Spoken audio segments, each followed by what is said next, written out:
Здравствуйте. Почему вы сейчас в Ливане? En février, lorsque Poutine a déclenché la guerre en Ukraine, la plupart de ceux qui ont saisi l'orientation de sa nouvelle politique ont commencé à réaliser que le monde a changé, et leur vie avec, même si cela n'était pas encore palpable. Beaucoup ont déprimé, y compris moi, mes amis et ma famille. Il nous a fallu du temps pour prendre conscience de la nouvelle réalité. Certains croyaient encore que tout pouvait se terminer paisiblement et que nous pouvions revenir à la paix et à l'harmonie. Après l'annonce de la mobilisation, il n'y a plus eu de doute et il a fallu prendre une décision très rapidement. Participer ou non au conflit. On est en quelque sorte obligé d'y participer à cela parce qu'on est des hommes.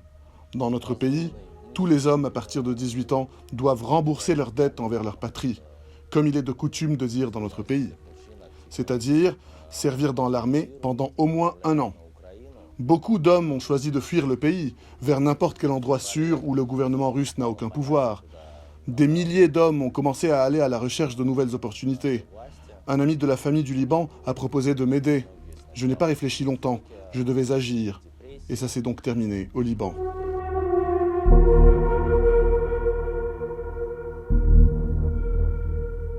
L'armée russe, dans l'ensemble, utilise des armes du siècle dernier. Des budgets énormes ont été investis dans l'industrie de la défense, mais l'argent a été volé à des niveaux différents. Il y a 10 ans, le ministre de la Défense était même pris là-dedans. Et tu sais quoi?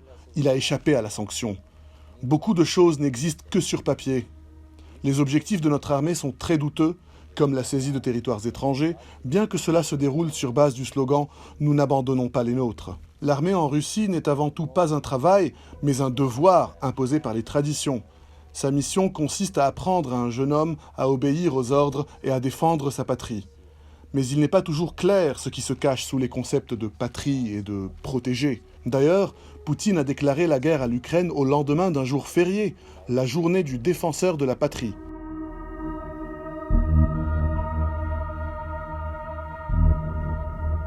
Les actions de Poutine ne visent pas à améliorer la vie de son peuple. Elles sont évidentes depuis longtemps. Avec son influence et ses ressources, il pouvait changer beaucoup de choses pour le mieux. Mais il a choisi autre chose. La guerre, c'est toujours la mort, le malheur, la douleur, les destins brisés. Beaucoup de gens le savent, car nous sommes tous les petits-enfants du pays qui a mis fin au nazisme. Les événements actuels n'annulent pas ce fait. Nous pourrions vivre dans un monde meilleur, mais maintenant il n'y a que Poutine, ses objectifs et la perversion de notre histoire.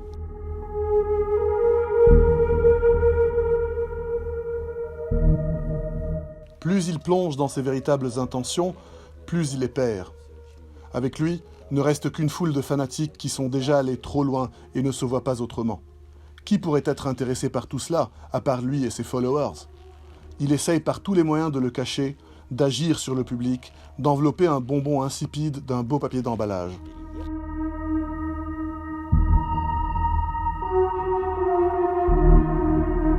L'opposition russe est depuis longtemps écrasée. Le vecteur de ses mouvements était clair depuis longtemps. Une décennie peut-être. Mais personne ne pensait que sa folie pouvait aller aussi loin. Certes, certains l'avaient prédit.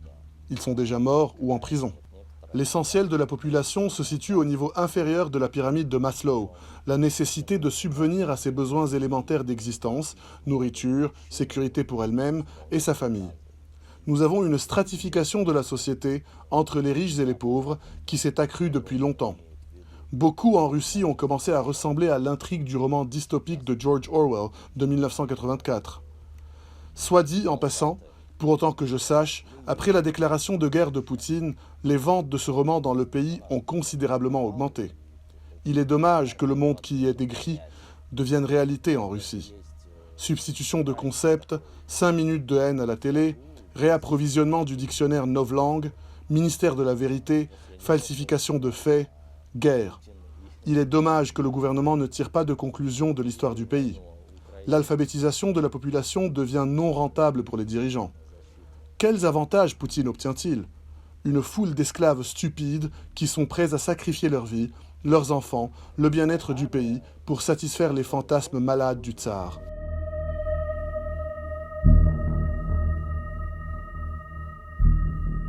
Les Russes, dans la masse générale, sont au stade où ils essaient de répartir leur salaire de manière à ce qu'il suffise pour le loyer, la nourriture et les manuels scolaires. Parce qu'il faut que les enfants aillent à l'école. Beaucoup sont depuis de nombreuses années en mode survie. Cela ne fait qu'empirer avec le temps. Dans l'ensemble, en Russie, les gens ne se soucient même pas les uns des autres, sans parler des habitants de l'État voisin, avec qui nous avons toujours été amis dans le passé. Tout le monde a un parent ou une connaissance en Ukraine. Les mouvements radicaux de droite s'expriment de manière ou d'une autre dans n'importe quel pays, y compris la Russie.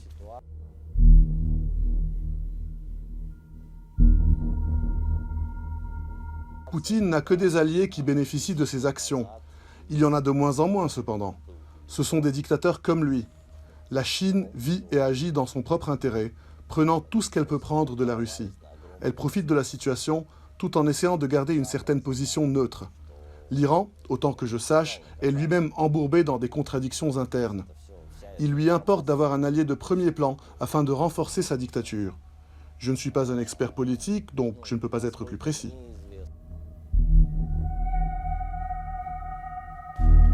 L'Église dans le pays est devenue un outil servant à influencer les masses. Après tout, pour beaucoup, Dieu ne peut pas se tromper. Que pouvons-nous dire ? Le patriarche de l'Église orthodoxe estime qu'il ne faut pas avoir peur de sacrifier sa vie pour détruire un État voisin. Toute la pauvreté de la Russie est délibérément diluée au milieu d'un grand nombre de cathédrales et d'églises coûteuses. Il est peu probable que vous trouviez une église qui a triste mine quelque part dans le pays. La religion est devenue un outil. L'actuel patriarche de l'Église orthodoxe russe était, dans le passé, propriétaire d'une grande entreprise d'alcool et de cigarettes. Bien que je n'en sois pas vraiment sûr, car il cache désormais toutes les informations les concernant.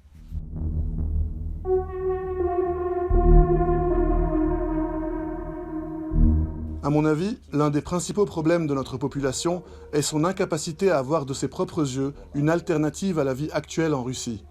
Il est élémentaire de partir en vacances quelque part, dans un pays civilisé et développé.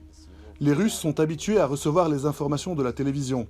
Pour eux, la télévision ne peut pas mentir, et le monde extérieur n'existe que dans ce cadre installé sur un support. C'est pourquoi je crois que l'isolement de la Russie ne fait qu'accentuer la conception que fait notre peuple du monde extérieur. Je parle surtout de l'ancienne génération. Ces gens n'ont jamais été ailleurs que dans leur maison, leur travail, leur magasin ou leur jardin. La plupart le reconnaissent et le recommandent à leurs enfants.